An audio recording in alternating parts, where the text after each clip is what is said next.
Be ready. 5 seconds. Start. Sir, malpractices in elections are a problem, and the problem is getting aggravated day by day.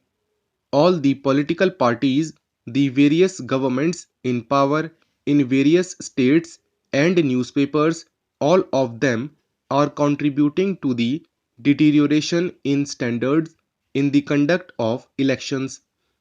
It is very unfortunate that all the political parties are inducting caste and communal politics into elections. Nowhere else, and never the election result is decided on the basis of caste, and never a particular caste votes to only for a candidate from that particular caste. The high commands of all the political parties, while announcing their list of candidates for the various elections, say that they have given so many seats to Brahmins, so many to Thakurs, and so many to Jats. The system is getting on like that. All the political parties are contributing to this, and candidates are filled on the basis of caste. Sir, we are aware, since representative elections have been introduced in this country, the election results are never decided by known caste lines and known communal lines. When it is decided by such an emotional issue and not on the basis of the problems facing the country, how can we attribute caste for the result? During 1952, when elections took place in the composite Madras state, there was a representation at that time against the Communist Party. The undivided Communist Party went underground, and thousands of communist workers had been arrested. They went to the court during 1952 against the Communist Party, gained the public sympathy, and thereby most of the Congress people were defeated at the polls, and the Communist Party, with the help of Praja Party as well as other parties, was to come into power, but for the trick played by the then governor of Madras, and Shri C. Rajgopalachari was inducted to the upper house, and he was nominated as the leader of the Congress party in the legislature. He became the chief minister. Then, during 1955, election took place in separate Andhra.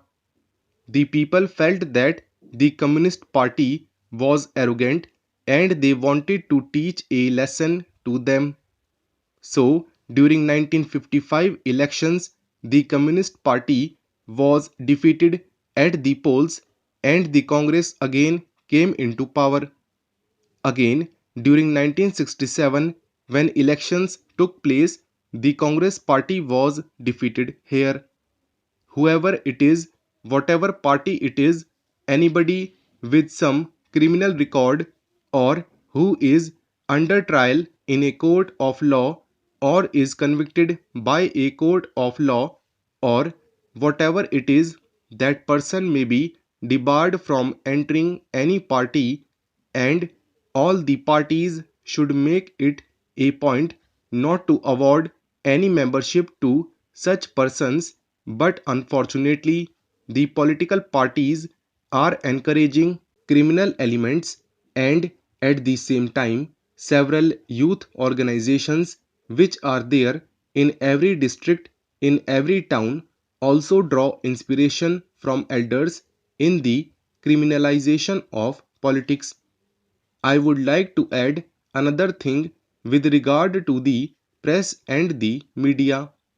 Unfortunately, in every election, the press goes on analyzing for 1 month or 1 month and 15 days. This time, the elections were announced about 3 months ahead of schedule. But all these 3 months, all the newspapers gave analysis stating there that are 7 assembly segments in the parliamentary constituency, and in all the 7 assembly segments, female voters are more than the male voters, and agricultural laborers are more than the agriculturists. In the last elections in this constituency, so and so won the elections, but he was defeated in 1971, and again such and such parties took part in the elections in 1977.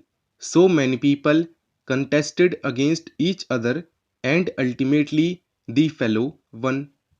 But in their enthusiasm, the newspapers and the media, they are going a little bit further in analyzing that in this assembly segment, the number of Harijan voters in such, the number of Reddy voters is such, and the number of Kama voters or Naidu voters is such. Like that, they are going to analyze the facts and the position of the votes in that particular segment. That is giving rise to so much communal tension and caste tension. Slowly, they are influencing the minds of political workers, saying, unless you go on the lines of castes, it is not desirable for the efficient functioning of democracy. This is very dangerous for the unity of the country now. I would like to appeal to the media as well as my journalist friends to see that such a thing is avoided, such reporting is avoided, such analysis in the press during electioneering is avoided on caste lines and communal lines. Unless it is done, I am very much afraid that we are heading from bad to worse. As far as money power is concerned, sir, every member of parliament, every member of a legislature starts his career by a false declaration.